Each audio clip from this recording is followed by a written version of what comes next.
Cette semaine, on se retrouve pour parler de l'effet placebo. On les appelle faux médicaments, les placebos soignent sans contenir aucun principe actif qui ne permette la guérison. Les formes et les présentations sont diverses, sirop au sucre, gélules de farine, etc. Mais ils ont tous le même effet magique, ils activent dans le cerveau la production d'endorphines, hormones du plaisir et du soulagement, nous dit passeportsanté.net. Vous connaissez peut-être ce médicament surnommé parfois le Safegdal, ce même médicament qu'on vous donnait enfant quand vous aviez mal au ventre ou à la tête, et qui en réalité n'est composé que de sucre. Et pourtant ça marche! Une envie de vomir, un mal de tête insoutenable, puis plus rien. Eh bien si ce médicament marche si bien, c'est parce que c'est en fait une des nombreuses propriétés de l'effet placebo. Et l'effet placebo, c'est un peu de la magie. On va mettre ça en contexte. Vincent a 26 ans. On est en 2007. Il souffre parfois de fortes déprimes, mais il est en couple et il est plutôt heureux dans sa vie. Un jour, tout va basculer. Vincent et sa petite amie se disputent. Il est énervé, il est triste. Il va alors avaler 29 comprimés d'antidépresseurs. Ces médicaments lui avaient été fournis dans le cadre d'un essai clinique de nouvelles molécules qui devait durer 2 mois. Vincent est alors pris d'une très sévère chute de tension. Il est admis aux urgences en sueur et en tremblotant.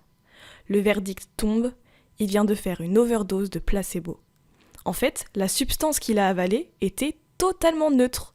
Et en moins d'un quart d'heure, Vincent a retrouvé ses esprits et une pression sanguine normale. Mais comment est-ce possible ? En fait, le cerveau va fabriquer des endorphines. Ce sont des molécules antidouleurs naturelles. Concrètement, quand vous avez mal à la tête, vous prenez un Doliprane. Le médicament va mettre 15 minutes à agir en théorie, et pourtant, au moment même de la prise de la pilule, vous n'avez déjà plus mal à la tête. Ça, c'est parce que vous savez ce qui va se produire, et donc votre cerveau anticipe l'effet. C'est là qu'il va libérer des endorphines et de la dopamine. La dopamine, c'est une molécule qui transmet des informations entre les neurones et qui est directement liée à la récompense et au plaisir. En fait, ce sont ces substances-là qui vont vous soulager, et pas la pilule en elle-même. Et ça, c'est l'effet placebo. Et il agit en grande partie grâce à l'anticipation. Par exemple, vous êtes en soirée. Vous vous prenez une cuite au punch et vous vomissez.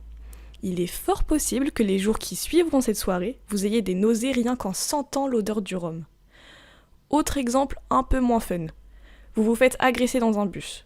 Vous allez alors développer un sentiment de peur à l'idée même de remonter dans un bus.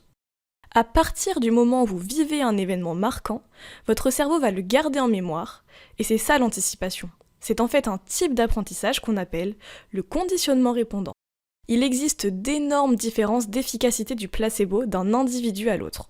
Mais ce qu'on sait, c'est que la première clé est la génétique. Des chercheurs de Harvard ont montré que certains gènes favorisent l'activation du placebo. Pour conclure, notre corps peut à lui seul créer ses propres médicaments.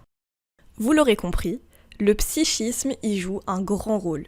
Et plus vous croyez à votre guérison, plus elle aura de chances de se produire.